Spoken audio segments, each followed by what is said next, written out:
সভাপতি, আমার স্নেহের ছোট ভাই রাকি,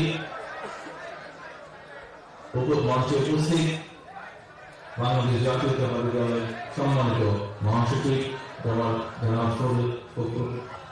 মির্জা ফখরুল ইসলাম আলমগীর, উপস্থিত সম্মানিত নেতৃবৃন্দ, ছাত্র নেতৃবৃন্দ এবং আমার সামনে উপস্থিত ছাত্র দলের ভাই ও বোনেরা, আসসালামু আলাইকুম। আমার বক্তব্যের প্রথমে আমি আজকে শ্রদ্ধার সঙ্গে প্রথমে সম্মানের সঙ্গে প্রথমে স্মরণ করতে চাই জুলাই অগস্ট মাসে গণ অভ্যুত্থান, সেই অভ্যুত্থানের ছাত্র দলে প্রথম শহীদ ওয়াসিম আকরামকে এবং ওয়াসিম আকরাম সহ যে 143 জন ছাত্র দলের কর্মী শহীদ হয়েছেন তাদেরকে স্মরণ করতে চাই।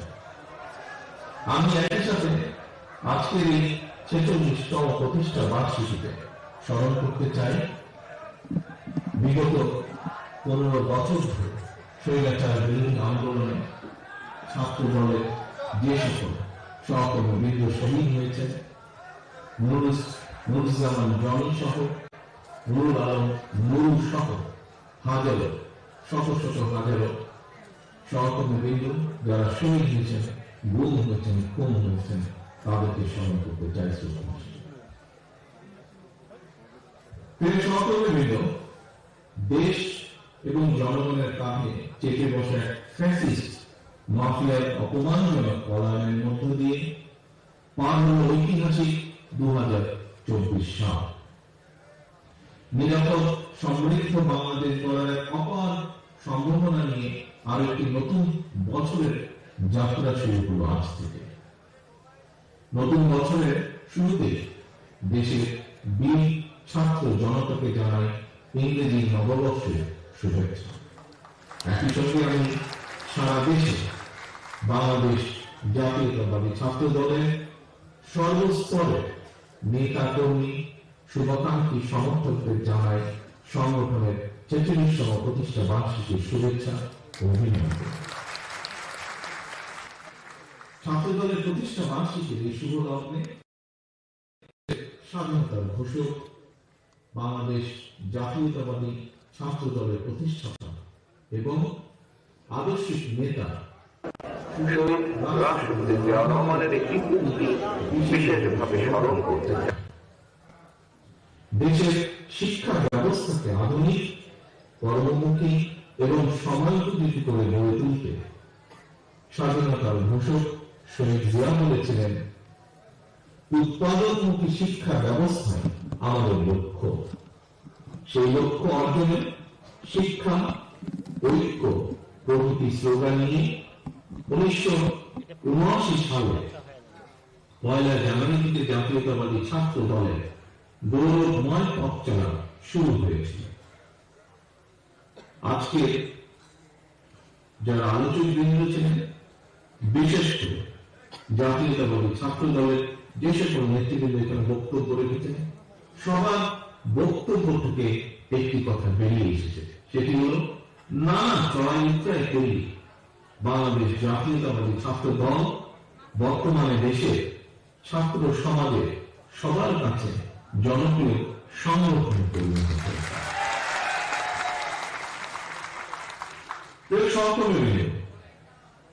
জাতীয়তাবাদী ছাত্র দলের জন্মলগ্ন থেকে আজ পর্যন্ত যারা এই সংগঠনের জন্ম ও বিকাশের সঙ্গে জড়িত ছিলেন, যাদের ত্যাগ, তিতিক্ষা, শ্রম, ঘাম, মেধা বা মননে এই সংগঠনটি সারা দেশের শিক্ষার্থীদের মধ্যে এবং জনগণের একটি ইতিবাচক ভাবমূর্তি প্রতিষ্ঠা করতে সক্ষম হয়েছে, আমি ছাত্র দলের প্রতিষ্ঠা বার্ষিকীর এই দিনে সেই সকল নেতা কর্মী সমর্থকদেরকে গভীরভাবে স্মরণ করছি, বিশেষ করে তাদের ভূমিকাকে। ছাত্রদলের ছোট ভাই বোনেরা, হাজারো ছাত্র জনতার সীমাহীন আত্মত্যাগ আর তেজদীপ্ত সাহসী ভূমিকার কারণে মাফিয়া চক্রের পলায়ন এবং পতনের পর বর্তমানে বাংলাদেশ আবার এক বিপুল সম্ভাবনার দ্বার প্রান্তে দাঁড়িয়েছে। আমাদের সকলকে খেয়াল রাখতে হবে কোন হঠকারী সিদ্ধান্তের কারণে যাতে গণ অভ্যুত্থানের আকাঙ্ক্ষা বিনষ্ট হবার পরিস্থিতি সৃষ্টি না হয়। এই ব্যাপারে ছাত্র দলের প্রতিটি নেতাকর্মীকে সতর্ক এবং সজাগ থাকতে হবে।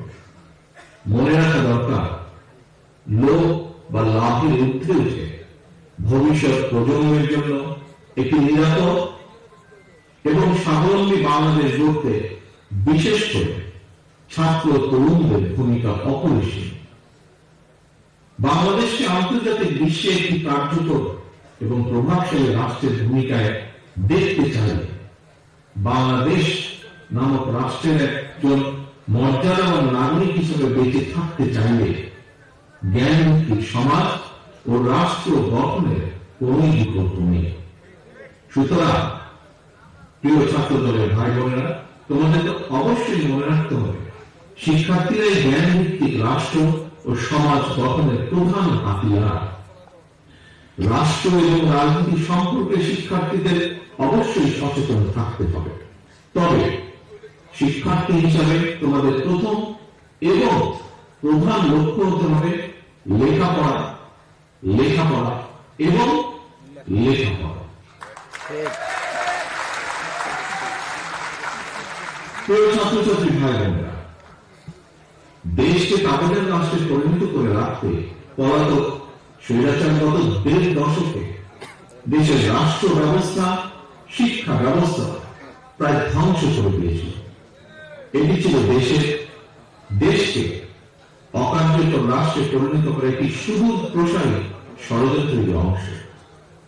পলাতক স্বৈরাচার গত 1.5 দশকে ধর্ম বর্ণ নির্বিশেষে সকল শ্রেণী পেশার মানুষ তথা ছাত্র, শিক্ষক, কৃষক, শ্রমিক, দিনমজুর, নারী, শিশু, আবাল, বৃদ্ধ, বনিতা প্রত্যেককে গণতান্ত্রিক রাজনৈতিক অধিকার কেড়ে নিয়ে দেশ এবং জনগণের স্বার্থের বিরুদ্ধে অবস্থান নিয়েছিল। ফলে ব্যক্তি থেকে সংগঠন তথা বাংলাদেশের পক্ষে প্রতিটি রাজনৈতিক দলের সামনে দেশ এবং জনগণের কল্যাণে নেওয়া তাদের নিজ নিজ রাজনৈতিক আদর্শ, লক্ষ্য কিংবা কর্মসূচি বাস্তবায়নের পলাতক স্বৈরাচারী ছিল প্রধান বাধা। এ কারণে 52-এর ভাষা আন্দোলন, 71-এর মুক্তিযুদ্ধ কিংবা 90-এর স্বৈরাচার বিরোধী আন্দোলনের মতোই 2024 সালের জুলাই আগস্টে ছাত্র জনতার নেতৃত্বে গড়ে ওঠা ফ্যাসিস্ট মাফিয়ার পতন আন্দোলনে দল মত নির্বিশেষে সবাই ঝাঁপিয়ে পড়েছিল। ছাত্র জনতার রক্ত থেকে আন্দোলনে মাফিয়া স্বৈরাচার দেশ ছেড়ে পালিয়ে যেতে বাধ্য হয়েছে অবশেষে। মাফিয়া প্রধানের পালিয়ে যাওয়ার পর প্রতিটি রাজনৈতিক দলের সামনে এবার জনগণের কাঙ্ক্ষিত একটি বৈষম্যহীন গণতান্ত্রিক মানবিক দেশ গড়ার পাওয়া। এই লক্ষ্য বাস্তবায়নের উদ্দেশ্যে রাজনৈতিক দলগুলো এখন জনগণের সামনে যার যার দলীয় আদর্শ, কর্মসূচি উপস্থাপন করবে, জনগণের সমর্থন আদায়ের চেষ্টা করবে। এটি গণতান্ত্রিক রীতি, গণতান্ত্রিক বিশ্বের স্বাভাবিক ও স্বতঃসিদ্ধ নিয়ম।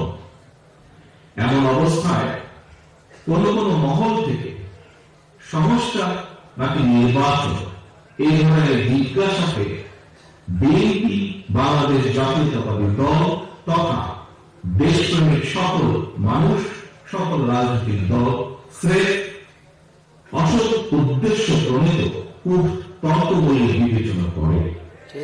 বরং আমাদের দল বিএনপি মনে করে রাষ্ট্র, রাজনীতি এবং রাজনৈতিক দলের গুণগত পরিবর্তনের জন্য সংস্কার এবং নির্বাচন উভয়ই প্রয়োজন। বিদ্যমান ব্যবস্থাকে সময়োপযোগী করতে সংস্কার একটি অনিবার্য ধারাবাহিক প্রক্রিয়া। একইভাবে গণতান্ত্রিক ব্যবস্থাকে টেকসই এবং প্রাতিষ্ঠানিক রূপ দিতে নির্বাচনে সবচেয়ে বেশি গুরুত্বপূর্ণ ও কার্যকর পন্থা। নির্বাচনের মাধ্যমে জনগণ ভোটের অধিকার প্রয়োগের যে সুযোগটি পায়, যেটি রাষ্ট্র ও জনগণের রাজনৈতিক ক্ষমতা নিশ্চিত করে। প্রিয় সহকর্মীবৃন্দ, বিএনপি মনে করে রাষ্ট্রের জনগণের রাজনৈতিক এবং অর্থনৈতিক ক্ষমতা নিশ্চিত করার নামে গণতন্ত্র, মানবাধিকার কিংবা পুঁথিগত সংস্কার শেষ পর্যন্ত কোনো কিছু টেকসই হয় না। অন্তর্বর্তীকালীন সরকার বেশ কিছু গুরুত্বপূর্ণ বিষয় সংস্কার কার্যক্রম হাতে নিয়েছে। সংস্কার কার্যক্রম অবশ্যই প্রয়োজন। এ কারণে অন্তর্বর্তীকালীন সরকার হয়তো তাদের দৃষ্টিতে অনেক বড় বড় সংস্কার কর্মসূচি হাতে নিয়েছে। তবে এইসব সংস্কার কর্মসূচির আড়ালে জনগণের নিত্যদিনের দুর্দশা উপেক্ষিত থাকলে জনগণ হয়তো খোদ সরকারের সংস্কার দাবি নিয়ে মুখ খুলতে বাধ্য হবে। ঠিক। ইতিমধ্যেই জনগণের মনে প্রশ্ন উঠেছে, পলাতক স্বৈরাচারের আমলে সৃষ্ট বাজার সিন্ডিকেট ভেঙে দ্রব্যমূল্য জনগণের ক্রয় ক্ষমতার ভেতর আনতে সরকার কি কি পদক্ষেপ নিয়েছে। ফ্যাসিস্ট আমলে দায়ের করা লক্ষ লক্ষ মামলায় এখনো কেন প্রতিদিন অকারণে মানুষকে আদালতে বারান্দায় ছোটাছুটি করতে হচ্ছে। দেশের বিদ্যমান পরিস্থিতিতে বিএনপি বারবার যে কথাটির উপর জোর দিতে চায় সেটি হল, অন্তর্বর্তীকালীন সরকার তাদের সংস্কার কিংবা গৃহীত পরিকল্পনায় অগ্রাধিকার নির্ধারণের ব্যর্থতার পরিচয় দিলে ষড়যন্ত্রকারীরা 2024 সালে গণ অভ্যুত্থানের স্পিরিট বিনষ্ট করার সুযোগ নেবে। এরই মধ্যে তারা একাধিকবার দেশে অস্থিতিশীল পরিবেশ তৈরির অপচেষ্টা চালিয়েছে।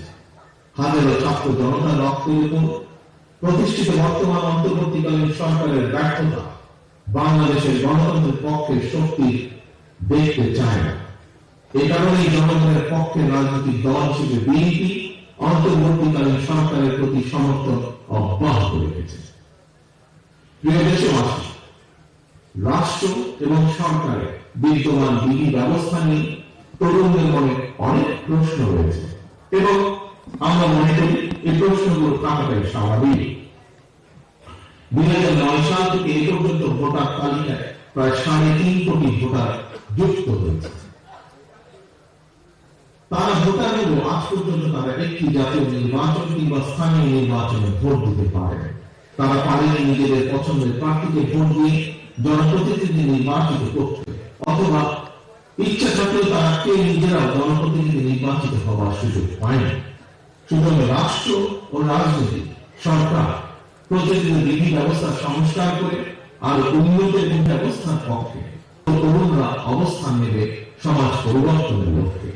দেশের তরুণ জনগোষ্ঠীর ভূমিকা রাখবে, এটি স্বাভাবিক, এটি গণতান্ত্রিক রীতি। এই নিয়ে বিচলিত হওয়ার কোন কিছু জানা। বিএনপি তার জন্মলগ্ন থেকে আজ পর্যন্ত সকল পরিস্থিতিতে সকল সময়ে বহু দল বহু মতের চর্চার পক্ষে, যা মহাসচিব সাহেব তার বক্তব্যে উল্লেখ করেছেন। এক্ষেত্রে বিএনপির দৃষ্টিভঙ্গি অত্যন্ত স্বচ্ছ। জনগণ কোন রাজনৈতিক দলকে গ্রহণ করবে কিংবা বর্জন করবে, নির্বাচনের মাধ্যমে সেই রায় দেবে জনগণের আদালত। তবে যারা জনগণের আদালতের রায় মুখোমুখি হতে ভয় পায় কিংবা যাদের ভিন্ন কোন উদ্দেশ্য রয়েছে, তারাই নির্বাচন অনুষ্ঠান নিয়ে নানা রকম বিভ্রান্তি সৃষ্টি করে। গণতান্ত্রিক জনগণের প্রতি আহ্বান, আপনারা ধৈর্য হারাবেন না। নির্বাচনের জন্য মানসিক প্রস্তুতি নিতে থাকুন। নির্বাচন কমিশন তাদের জন্য অর্পিত দায়িত্ব যথারীতি পালন করবে এই বিশ্বাস রাখুন। বিএনপি নেতাকর্মী সমর্থকদের প্রতি আহ্বান জানিয়ে বলতে চায়, আপনারা অপপ্রচারে বিভ্রান্ত হবেন না, বরং সতর্ক থাকবেন। নিজেরা এমন কোন কাজে সম্পৃক্ত হবেন না যাতে কেউ অপপ্রচারের সুযোগ পায়। নিজেদেরকে জনগণের আস্থায় রাখুন, জনগণের আস্থায় রাখার জন্য সর্বোচ্চ চেষ্টা করুন। সর্বশেষ 46তম ছাত্র দলের প্রতিষ্ঠা বার্ষিকীর এই শুভ লগ্নে সারা দেশে জাতীয়তাবাদী ছাত্র দলের নেতা কর্মী সমর্থকদের প্রতি আহ্বান জানিয়ে বলব, লেখাপড়ার পাশাপাশি তোমরা নিজেদেরকে জনকল্যাণমূলক কার্যক্রমের সঙ্গে সম্পৃক্ত রাখো। শিক্ষা প্রতিষ্ঠানে নিজেদেরকে একজন আদর্শ শিক্ষার্থী হিসাবে গড়ে তুলতে সচেষ্ট হবে। শিক্ষার্থী কিংবা অভিভাবক, আমাদের প্রত্যেকে মনে রাখা জরুরি, আজকের শিক্ষার্থীরা আগামী বাংলাদেশ। সুতরাং শিক্ষার্থীদেরকে শিক্ষা দীক্ষায় জ্ঞানে বিজ্ঞানে সমৃদ্ধ করা না গেলে নিশ্চিতভাবে হয়তো আবারও পথ হারাবে আমাদের প্রিয় বাংলাদেশ। পরিশেষে আবারও 46তম প্রতিষ্ঠা বার্ষিকীর এই দিনে ছাত্র দলের সকল নেতা কর্মীকে আন্তরিক শুভেচ্ছা জানাই এবং ছাত্র দলের সকল শহীদদের প্রতি আবারও শ্রদ্ধা জানিয়ে আমার বক্তব্য শেষ করছি। আল্লাহ হাফেজ। বাংলাদেশ জিন্দাবাদ। বাংলাদেশ জাতীয়তাবাদী দল জিন্দাবাদ। আমরা বাংলাদেশ জাতীয়তাবাদী ছাত্র দলের পক্ষ থেকে আমাদের দলের ভারপ্রাপ্ত চেয়ারম্যান এবং আমাদের ছাত্র দলের সাংগঠনিক অভিভাবক জনাব